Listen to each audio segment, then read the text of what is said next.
আসসালামু আলাইকুম। সবাই কেমন আছেন? আজকে আমরা আরও কিছু কোশ্চেনের সমাধান দেখব। তাহলে প্রথমে আমরা একটা প্রশ্ন নিয়ে আজকের ক্লাস শুরু করি। আমাদের প্রশ্নে দেওয়া আছে, সুলাইমান তার সঞ্চয়ের 3/7 দিয়ে একটি জমি কিনে এবং জমির মূল্যের 1/3 দিয়ে একটি বাড়ি কিনে। জমি ও বাড়ি কেনার পর তার মোট সঞ্চয়ের কত অংশ অবশিষ্ট রইল? তাহলে এই প্রশ্নটি আমরা সমাধান করব। আমাদের এখানে 2টি পয়েন্ট দেওয়া আছে।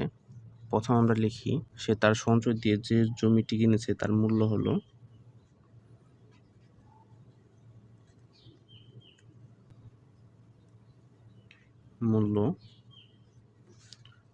তার সঞ্চয়ের, ঠিক আছে, জমির মূল্য হলো তার সঞ্চয়ের 7/3 ঠিক আছে। বাড়ির মূল্য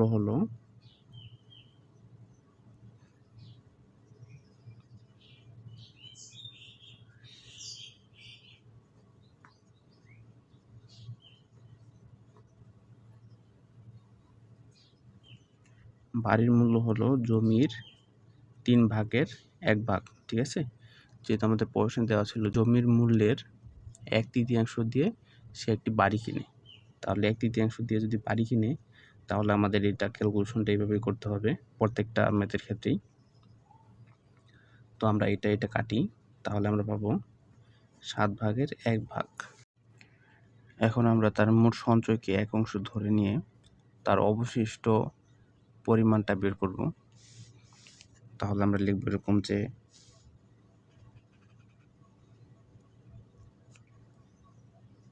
অবশিষ্ট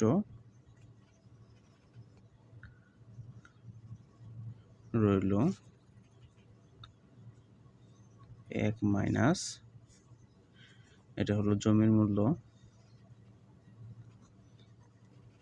আর এটা হলো বাড়ির মূল্য। বসাবো 7 দিয়ে 1 কে ভাগ করলে 7ই পাওয়া যায়, 7 অক্ষে 7। এরপরে এখানে কিন্তু এক ছিল, ঠিক আছে, 1 7 আর এখানে 7, লসাগু 7 দিয়ে 7কে ভাগ করলে 7 অক্ষে 7, আবার 7 দিয়ে যদি 7কে ভাগ করেন তাহলে 1 পাবেন। 3 এর সাথে 1 গুণ করলে 3 আর এখানে 1 গুণ করলে 1। 7 থেকে 4 বিয়োগ করলে 3 অংশ, ঠিক আছে। তাহলে আমাদের প্রশ্নের উত্তর হবে 7/3 অংশ। আমরা এই কাজটি একটু বড় করেই করলাম। পরবর্তী যে কোশ্চেনগুলো আছে আমরা খুব সংক্ষেপে করব, আপনাদের এটা একটু বড় করে দেখালাম, ঠিক আছে। আপনারা এই পদ্ধতিটা মনে রাখবেন, পরবর্তীতে আমরা শুধু সংক্ষেপে কাজ করব। আমাদের প্রশ্নে দেওয়া আছে, একজন লোক তার সম্পত্তির 5/1 অংশ তার বড় ছেলেকে, 3/1 অংশ তার মেজো ছেলেকে এবং বাকি অংশ তার ছোট ছেলেকে দিয়ে গেল। তার ছোট ছেলে মোট সম্পত্তির কত অংশ পেল? ঠিক আছে, এটি হলো আমাদের কোশ্চেন। তাহলে এটা আমরা সরাসরি কাজ করি। 1 থেকে যে অংশগুলো দেওয়া আছে এটি বিয়োগ করে দিব। 5/1 মাইনাস 3/1, লসাগু হলো 15, এখানে 15, 5 দিয়ে ভাগ করলে 3 দিয়ে ভাগ করলে 5, 15 থেকে 8 বিয়োগ করলে 7।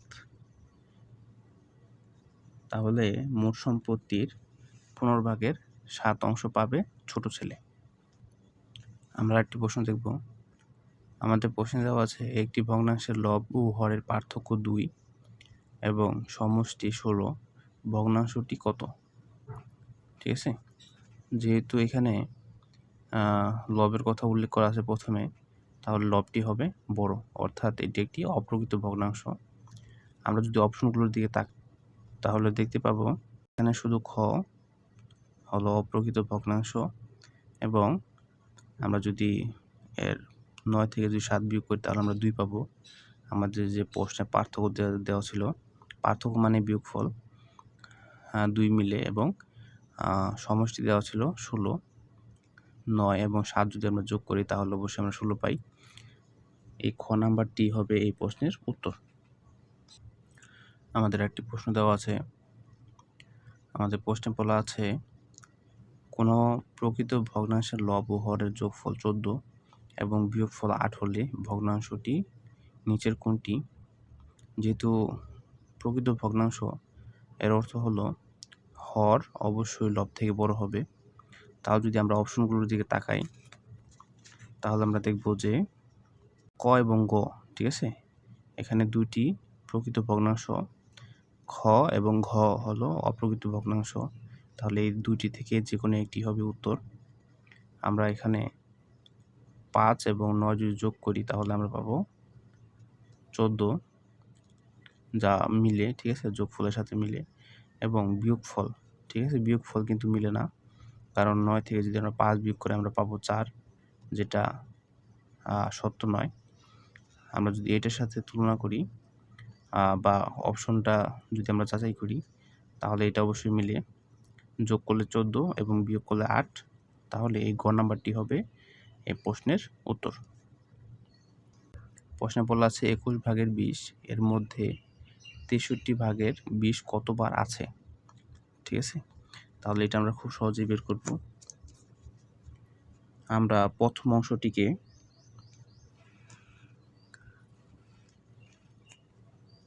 ভাগ করব দ্বিতীয় অংশ দিয়ে।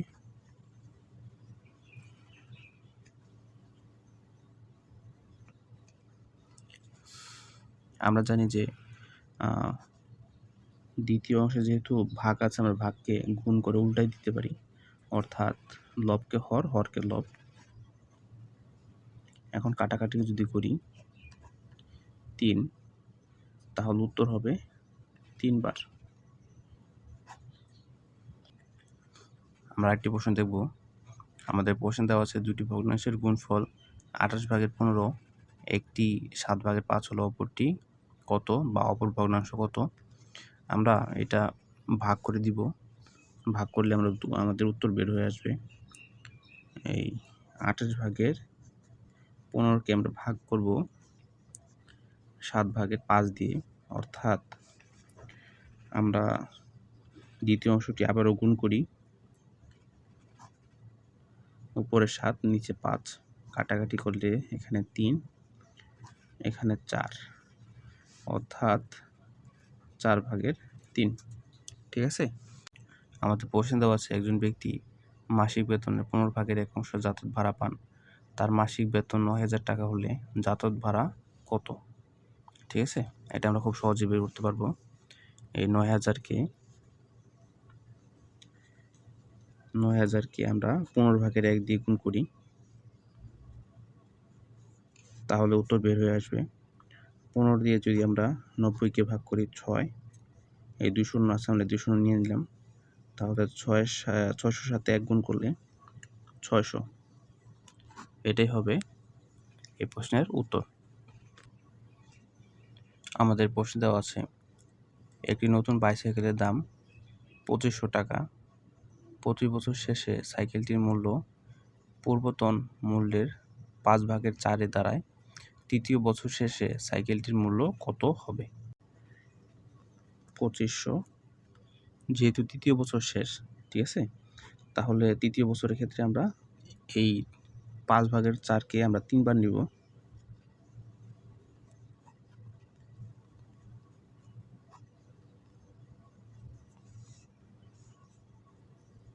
এই 2500কে 5 দিয়ে ভাগ করলে 500, এই 500কে যদি আমরা 5 দিয়ে ভাগ করি 100, 100কে 5 দিয়ে ভাগ করলে আমরা পাবো 20, 20-এর সাথে যদি আমরা 4 গুণ করি 80, 80-র সাথে যদি আমরা 4 গুণ করি 320, এবং 320-এর সাথে যদি আমরা 4 গুণ করি আমরা পাবো 1280 টাকা। এটি হবে এই প্রশ্নের উত্তর। আমাদের প্রশ্ন দেওয়া আছে একটি সংখ্যা অপর একটি সংখ্যা 3 ভাগের 2 গুণ। সংখ্যা দুইটির সমষ্টি 100 হলে বড় সংখ্যাটির মান কত? তাহলে আমরা প্রথমে ধরে নিই যে বড় সংখ্যা হলো x, ঠিক আছে, ছোট সংখ্যা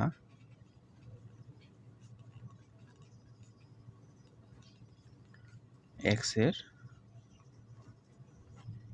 3/2 গুণ, ঠিক আছে, অর্থাৎ 3/2x। আমরা এটা এভাবে লিখব যে সংখ্যা দুটির সমষ্টি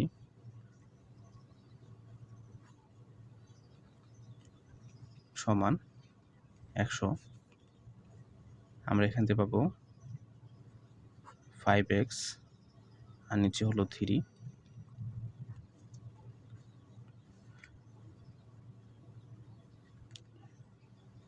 5 সমান সমান 300, 1 সমান সমান পাওয়া যাবে 60। তাহলে বড় সংখ্যাটি হবে 60।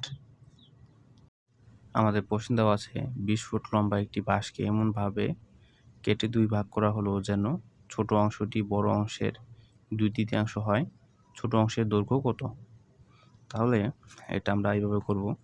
আমরা ধরে নিলাম যে খুব সহজে করার জন্য আপনারা এইভাবে করবেন।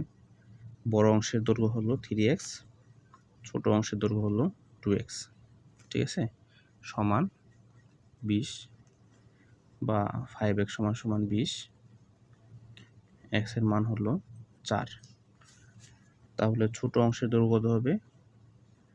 2x, 2 × 4 অর্থাৎ 8 ফুট, ঠিক আছে, এটি হবে উত্তর। আমরা আরেকটি প্রশ্ন দেখব।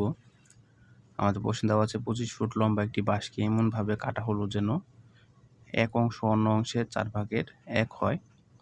ছোট অংশটির দৈর্ঘ্য কত ফুট? ঠিক আছে, এটা আমরা আগের মতোই করব। আমরা ধরে নিলাম যে বড় অংশ হলো 4x আর ছোট অংশ হলো বড় অংশ হলো 4x এবং ছোট অংশ হলো x, সমান 25। তাহলে 5x সমান সমান 25, x এর মান হলো 5, ঠিক আছে। আমরা কিন্তু x এর মানটা পেয়ে গেলাম, অর্থাৎ ছোট অংশের মানটা পেয়ে গেলাম। তাহলে উত্তর হবে 5 ফুট।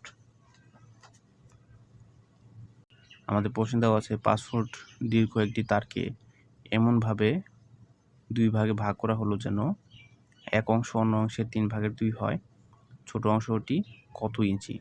প্রথম দেওয়া ছিল ফুট, এখন চেয়েছে ইঞ্চি, ঠিক আছে। তাহলে এটা আমরা এভাবে লিখব যে আগের মতোই বড় অংশটির দৈর্ঘ্য আমরা ধরব 3x, ছোট অংশটির দৈর্ঘ্য ধরব 2x। যেহেতু ইঞ্চিতে চেয়েছিল আমরা 5 ফুটকে 12 দিয়ে গুণ করে দিব, অর্থাৎ 5x সমান সমান হলো 5 × 12। আমরা x এর মান পাবো 12। এই 5 দিয়ে 5 কাটা, ঠিক আছে, যেহেতু গুণ আছে এর পাশে আসলে ভাগ হয়ে যাবে, 5 5 কাটা, x এর মান 12। x এর মান যেহেতু 12 এর প্রশ্নে চেয়েছিল ছোট অংশটির দৈর্ঘ্য বা কত ইঞ্চি লম্বা।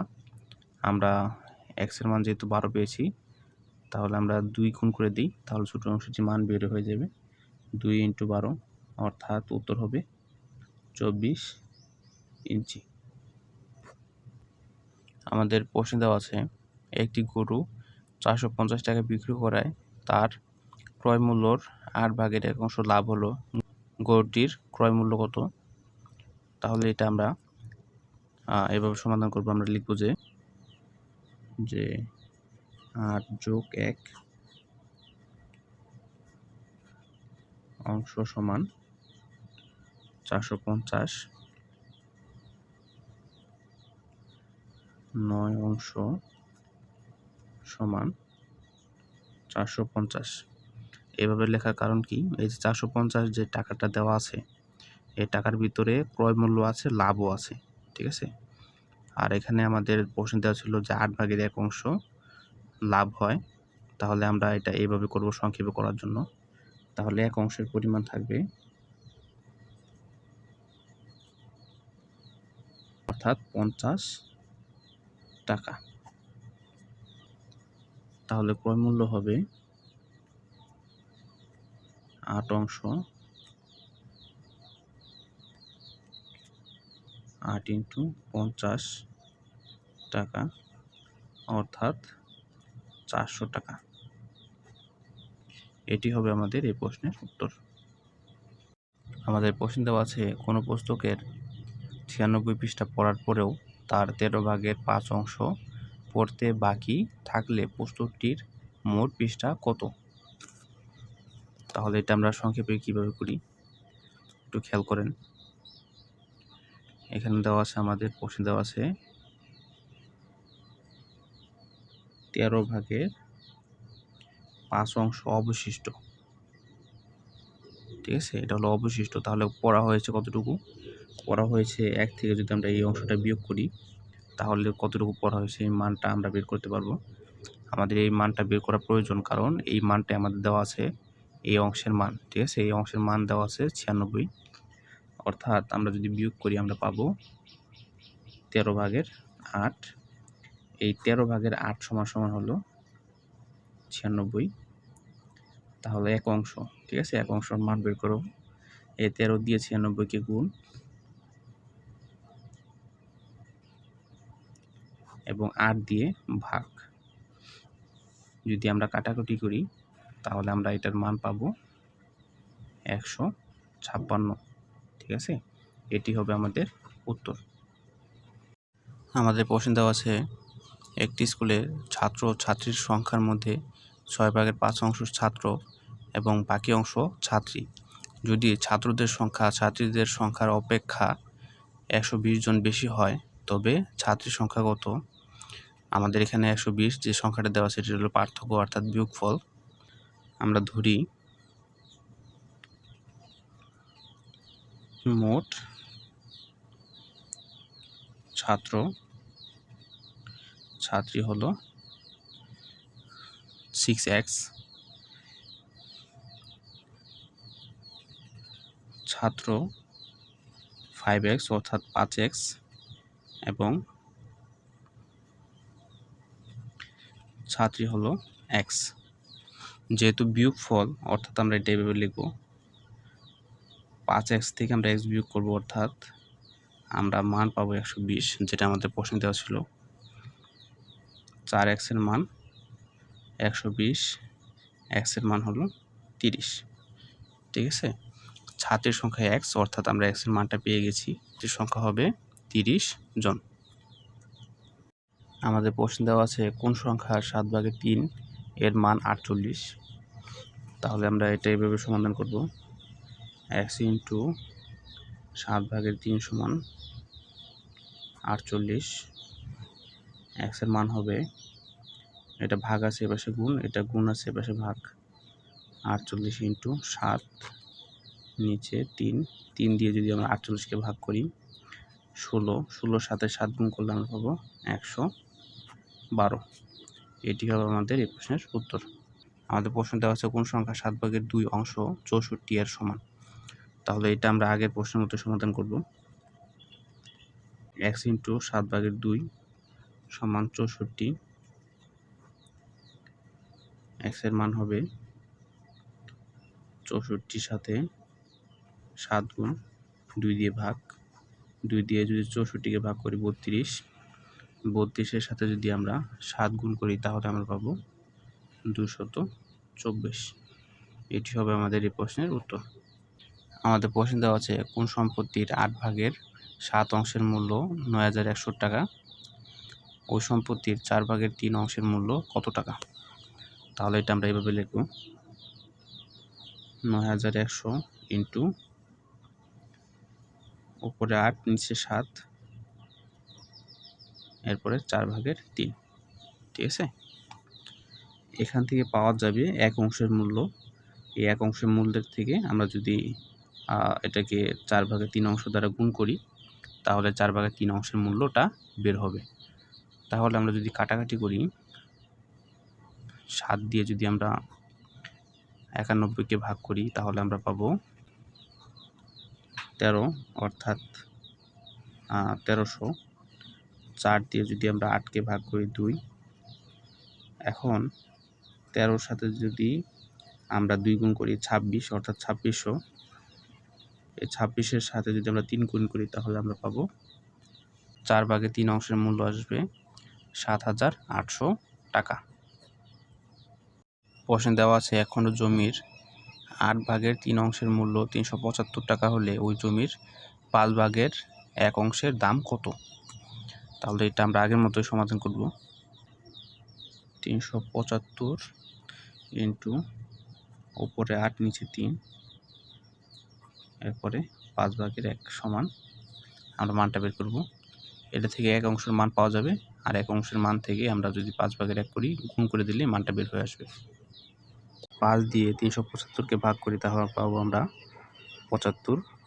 75কে 3 দিয়ে ভাগ করলে আমরা পাবো 25। এই 25 সাথে 8 গুণ করলে আমরা পাই 200। এটি হবে আমাদের এই প্রশ্নের উত্তর। আমাদের প্রশ্নে দেওয়া আছে কোনো সম্পত্তির 2/1 মূল্য 1600 টাকা হলে ওই সম্পত্তির 8/1 মূল্যর 4 গুণ কত? তাহলে আমরা এই প্রশ্নটি সহজ পদ্ধতিতে সমাধান করব আগের মতোই। আমরা এটা এইভাবে লিখব,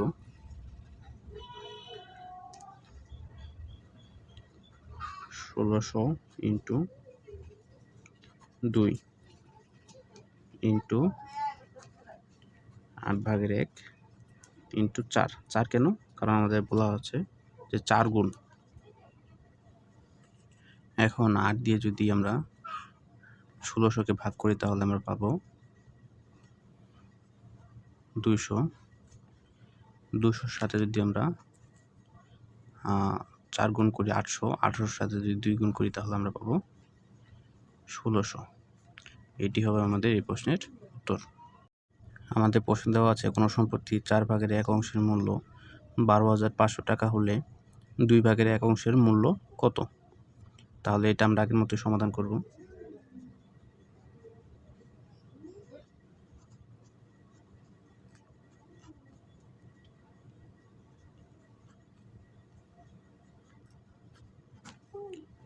এখন এই 2 দিয়ে যদি আমরা 4কে ভাগ করি 2, 12,500-র সাথে যদি আমরা 2 গুণ করি, আমরা পাবো 25,000। ঠিক আছে, এটাই হলো এই প্রশ্নের উত্তর। আপনারা এটা অন্যভাবে করতে পারেন, সেটা হলো যে আমাদের প্রশ্ন দেওয়া ছিল 4/1 মূল্য 12,500। ঠিক আছে, আমাদের প্রশ্নে বলা ছিল যে 2/1 মূল্য কত। তাহলে আপনারা যদি খেয়াল করেন যে 4/1 মূল্য যদি 12,500 হয়, ঠিক আছে, এটার 2 গুণ, এই অংশের 2 গুণ কিন্তু এই 2/1। কীভাবে? যে এটার সাথে আপনি 2 গুণ করে দেন, এই 2 দিয়ে 4কে ভাগ করলে 2, অর্থাৎ 2/1 কিন্তু আসে। এই 4/1 ভাগ, ঠিক আছে, এর দ্বিগুণ হলো 2/1 ভাগ, তাহলে এই মূল্যটিও দ্বিগুণ হবে। ঠিক আছে, এইভাবে আপনারা সংক্ষেপে করতে পারেন।